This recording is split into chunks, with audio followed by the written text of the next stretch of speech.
कभी एक विचार करिएगा कि नरसिंह अवतार बैसाख के महीने में हुआ, कुर्मा अवतार बैसाख के महीने में हुआ, हयग्रीव अवतार बैसाख के महीने में हुआ, परशुराम अवतार बैसाख के महीने में हुआ, माता जानकी का अवतार बैसाख के महीने में हुआ। आखिर बैसाख के महीने में, माधव महीने में इतनी महत्वता क्यों?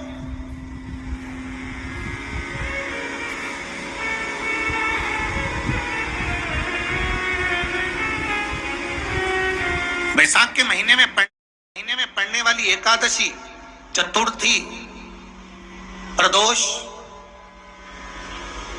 अमावस्या, पूर्णिमा, शिवरात्रि, ये सभी इतनी महत्वपूर्ण क्यों हो जाती है?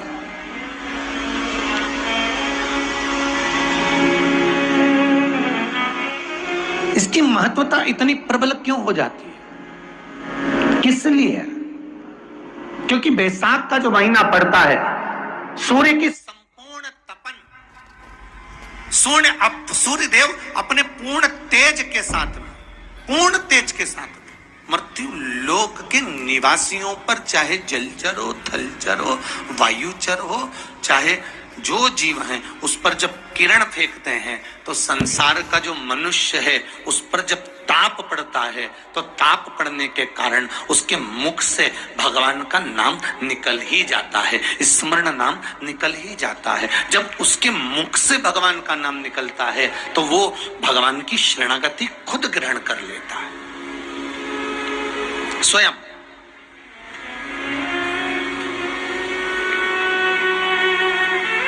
शरणागति ग्रहण कर लेना। बैसाख का महीना चल रहा है, शंकर के शिवालय में जाओ, शिव के शिवालय में 3 स्थानों का स्पर्श अवश्य। जब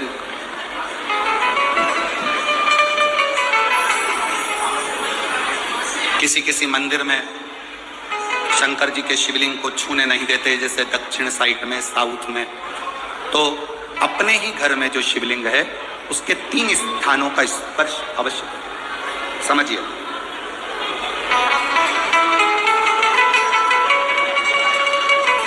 पहला, शंकर भगवान के जहां से जल बहता है उस स्थान, ये जलाधारी है, जल बहता है, ये शिवलिंग है, यहां से जो पानी नीचे की ओर जाता है उस स्थान का स्पर्श अवश्य। दूसरा, शिवलिंग का जो गोल भाग है उस गोल भाग में कहीं पर भी अपनी हथेली का स्पर्श अवश्य करें। तीसरा, शंकर भगवान के शिवलिंग का जो ऊपर का भाग है वहां अपने अस्त्र का स्पर्श अवश्य करें। तीनों स्थान पर ब्रह्मा, विष्णु और महेश का स्मरण करते हुए जब बैसाख महीने में आप शंकर भगवान को जल समर्पित करें। शिव जी को जब बैसाख के महीने में जल दिया जाए तो दोनों हाथ से अंजलि में कलश रखकर, शंकर भगवान की अपने हाथ की अंजलि में जल रखकर शिव जी को जल अवश्य समर्पित करें। शिवरात्रि के, बैसाख महीने की शिवरात्रि पड़े, बैसाख महीने की प्रदोष पड़े तो एक बेलपत्र शंकर को अवश्य समर्पित करें। मान लो गर्मी बहुत तेज है, पेड़ों पर बेलपत्र नहीं मिले तो एक दुर्वा शिव को अवश्य समर्पित करें। मान लो बहुत तेज गर्मी पड़ने पर, यहाँ रतनगढ़ में तो हम देख रहे हैं रजी रज, धूल इतनी है, मिट्टी इतनी है कि यहाँ तो दुर्वा मिलना भी बड़ा मुश्किल है, तो एक चावल का दाना शिव को जरूर समर्पित करो। उतने और बैसाख महीने में सबसे ज्यादा जरूरी है, जो सबसे ज्यादा जरूरी है बैसाख महीने में, वो जलाशय नाम 7 कनेर के पुष्प। कितने? 7 कनेर मालूम है? ये रोड पर जो जाते हो डिवाइडर में पीला पीला फूल लंबा, जो कि पशु पक्षी कोई नहीं खाता, जहरीला फूल माना जाता है। कनेर के 7 फूल, एक बेलपत्र। जिस समय पर कनेर का फूल बेलपत्र के साथ चढ़ाया जाएगा तो 7 कनेर के पुष्प सीधी बेलपत्र पर आपको रखना।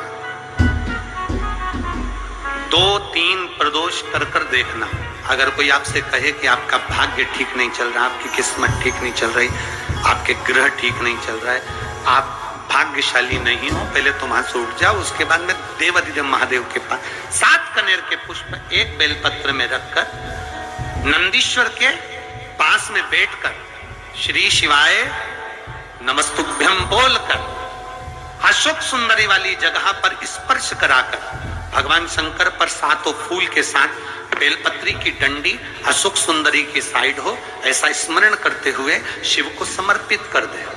वही बेलपत्री 5 बार नमः शिवाय या पंचाक्षर मंत्र, षडाक्षर मंत्र या श्री शिवाय नमस्तुभ्यम बोलकर वही बेलपत्री 3 प्रदोष, 4 प्रदोष, 5 प्रदोष, 2 प्रदोष, जितने प्रदोष आप चढ़ा रहे हैं प्रदोष काल में, वो बेलपत्री लाकर अपने कक्ष में अपने पूजन वाले स्थान पर रखते जाओ। एक बेलपत्री एक प्रदोष पर लाओगे, अगला प्रदोष आएगा, कितना अंतर पड़ता है आपके भाग्य बदलने में, आपको खुद मालूम पड़ जाएगा कि आपकी किस्मत कैसे बदल रही है। मेहनत आपको करना है, परिश्रम आपको करना है, लगन आपको लगाना है, और बेलपत्री और कनेर का पुष्प शिव को चढ़ा चालू करो प्रदोष चढ़ाना। और जब प्रदोष चढ़ाओगे तो अगस्त के महीने की जो प्रदोष आएगी 17 अगस्त को, तब तुम सीहोर कावड़ भरने के लिए आओगे सरी, तब एक प्रदोष पे यहाँ पे भी चढ़ा लेना, चढ़ाओ शंकर का भजन। यहाँ नहीं चढ़ा सकते, अपने घर पर चढ़ाओ, अपने शिवालय में चढ़ाओ, अपने देवालय में चढ़ाओ, अपने नजदीक में जो शंकर मंदिर वहां चढ़ाओ, आराधना शिव की। कोई कह दे तुमसे कि ये ठीक नहीं है, प्रथम आप ये जो कनेर के फूल चढ़ाओगे ना, इसमें श्रंभेश्वर महादेव का भाव होना चाहिए। श्रंभेश्वर महादेव, फिर से एक बार बोलो, कौन से महादेव? श्रंभेश्वर। और फिर एक निवेदन, मान लो कि डॉक्टर कह दे कि बच्चे की धड़कन नहीं आ रही है, 7 पुष्प कोई से भी, 7 बेलपत्र अशोक सुंदरी वाली जगह पर एक एक कर बेलपत्र, एक बेलपत्र एक पुष्प अशोक सुंदरी वाली, एक बेलपत्र एक पुष्प अशोक सुंदरी वाली जगह पर चढ़ा दीजिए, और एक बेलपत्र उसमें से एक पुष्प लेकर अपने घर चाहिए, और 15 दिन के बाद वापिस उस बच्चे की सोनोग्राफी जांच डॉक्टर के कहने से कराइए। बाबा उस बच्चे की धड़कन, श्वास और शरीर पूरा देगा।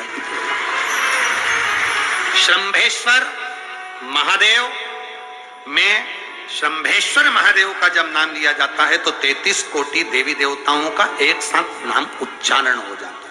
33 कोटि देवताओं, श्रंभेश्वर। बोल श्रंभेश्वर महादेव की जय। श्रंभेश्वर भगवान का स्मरण किया है। आगे वर्णन आया है भगवान के सुंदर आनंदमय स्वरूप का।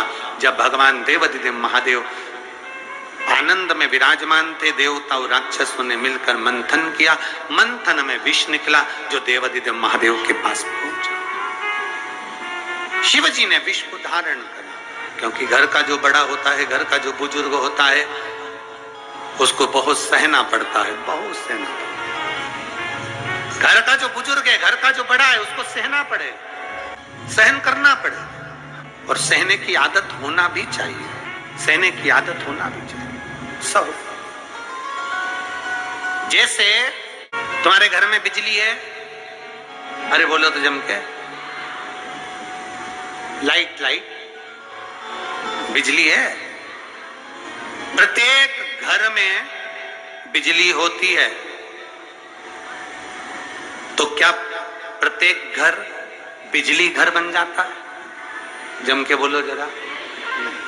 बिजली घर तो 1 2 कहीं बड़ा शहर है तो थोड़े ज्यादा हो सकते, छोटा शहर है, छोटा गांव है तो बिजली घर 1 2। प्रत्येक घर में बिजली होती है, पर सारे घर बिजली घर नहीं कहलाते, बिजली घर नहीं बन जाते। बिजली घर तो कोई सा घर होता है। उसी तरह ढेर सारे तुम्हें कथा करने वाले भी मिलेंगे, ढेर सारे तुम्हें ज्ञान देने वाले भी मिलेंगे, ढेर सारे तुम्हारे पास में तुम्हें मोबाइल खोलोगे, टीवी खोलोगे तो ढेर सारे महाराज मिलेंगे, पर सब देवाधिदेव महादेव के भक्त नहीं मिल जाते। बड़ा कठिन होता, बहुत कठिन। प्रत्येक घर बिजली घर नहीं होता, उसी तरह घर में रहने वाला प्रत्येक व्यक्ति शंकर का भक्त नहीं होता। उस घर में रहने वाले 10 लोगों में, 15 लोगों में, 20 लोगों में, 25 लोगों में, 5 लोगों में, 10 लोगों में कोई 1-2 ऐसे होते हैं, कोई 1-2 ऐसे होते हैं जो शंकर की भक्ति में डूबे होते हैं, शिव के स्मरण में डूबे होते हैं। घर वालों को घर वालों को लगता है कि काम पर काम हो रहे हैं, अच्छे अच्छे काम हो रहे हैं, खूब अच्छे काम हो रहे हैं, पूरे खानदान में अच्छे अच्छे काम हो रहे हैं। कई लोग कहते हैं इसकी कृपा हो गई, उसकी कृपा हो गई ना। जो रोज तुम्हारे घर में से कोई एक व्यक्ति शंकर को जल चढ़ाने जा रहा है, ये उसकी कृपा है जो तेरे घर में आज सब कुछ आनंद होता चलेगा, ये उसकी कृपा है। अंत बिंदु मेरा शिव है। चंचुला देवी हाथ जोड़कर कहती है, प्रभु कृपा करो। भगवान शिव विष पीकर नीलकंठधारी बन जाते हैं। अमृत पीने वाले देव कहलाए और विष पीने वाला देवाधिदेव महादेव कहलाए। महादेव। थोड़ा दुख आए तो चिंता न करना, बाबा कुछ अच्छा करने वाला होगा। थोड़ा कष्ट आए तो चिंता मत करना, बाबा कुछ अच्छा करने वाला होगा। जल्दी से काम नहीं निपटे, बहुत मेहनत करना पड़ रही है। हम 3 बार 4 बार कुबेरेश्वर धाम आ गए, 5 बार आ गए, बाबा कब सुनेगा? चिंता मत करना, फाइल थोड़ी मोटी है पर थोड़ा समय लगाएगा, करेगा। किसी को खाली नहीं भेजता तो तुम्हें कैसे भेज दें?